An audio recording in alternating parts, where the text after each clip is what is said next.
Bara 1991 yommuu taphi kun jalqabamu gareewwan yookaan biyyoottan irratti hirmaatan 12 turan.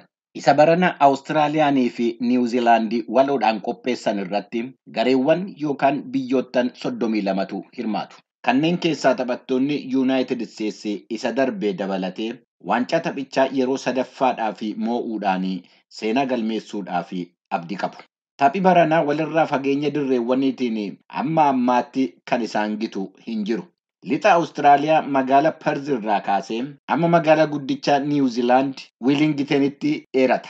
Fakkeenyaaf gareen Ayirlaandii tapha gulantaa garee irratti hirmaachuudhaaf qofa kiiloomeetirii 8,000 imaluu qaba.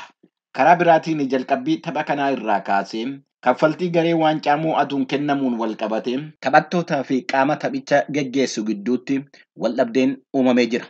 Gareen dhiirotaa waancaa kubbaa miilaa addunyaa moo'e badhaasni inni argatu doolara miiliyoonii 400 fi miiliyoonii 40. Garee shamarranii waancaa moo'ee fi kan kaffalamu doolara miiliyoonii 100 fi miiliyoonii 10 qofa.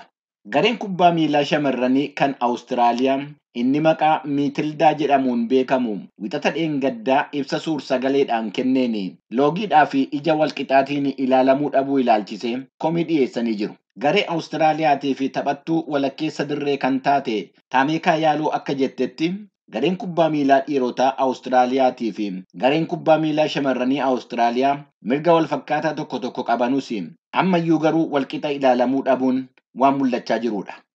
Collective bargaining has allowed us to ensure we now get the same conditions as the Socceroos, with one exception. FIFA will still only offer women 1/4 as much prize money as men.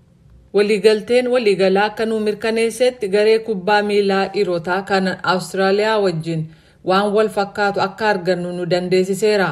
FIFAan garuu ammayyuu milkaa'ina dhiiraan qixxee qabaannuuf badhaasi maallaqaa dubartootaaf kennu sadhiiraarraa 4 keessaa harka tokko qofa.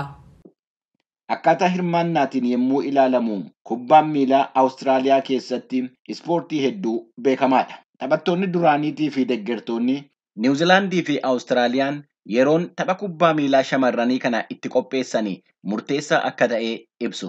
Seenaa taphichaa keessatti isa kana caalaa ta'e hin beekanu. Akkasumas haala walfalmii keessatti ulaagaa fooyya'aa ta'e kan kana caalu hin beekanu. Keet Giil hoggantuu garee Maatildaatii fi waldaa taphattoota kubbaa miilaa Awustiraaliyaa keessatti itti aantuu hoggantuudha. Ibsa dhaabbata miidiyaa Awustiraaliyaan Broadcasting Corporation jedhamu irratti kenniteen dorgommichi akka deeggartoota kakaasuu fi waldorgommii biyya keessaa akka jajjabeessu dubbatte. There's will be a number of young boys and girls that are really going to fall in love with the game and want to get involved in football. And we do have 2 domestic codes, both the A-League. Ijoolleen dhiiraaf durbaa kanneen dhugumaan tapha kubbaa miilaa kana jaallatanii fi irratti hirmaachuu barbaadan baay'een ni jiraatu turan. Biyya kana keessatti bakka lamatti qoonnee liigii warra dhiiraa fi liigii warra shamarranii qabna. Kanaaf jecha fedhii cimaa jiru kanarratti hojii ce'umsaa hojjechuutu dandeenye dargaggoonni mul'achuu jalqabuu danda'u.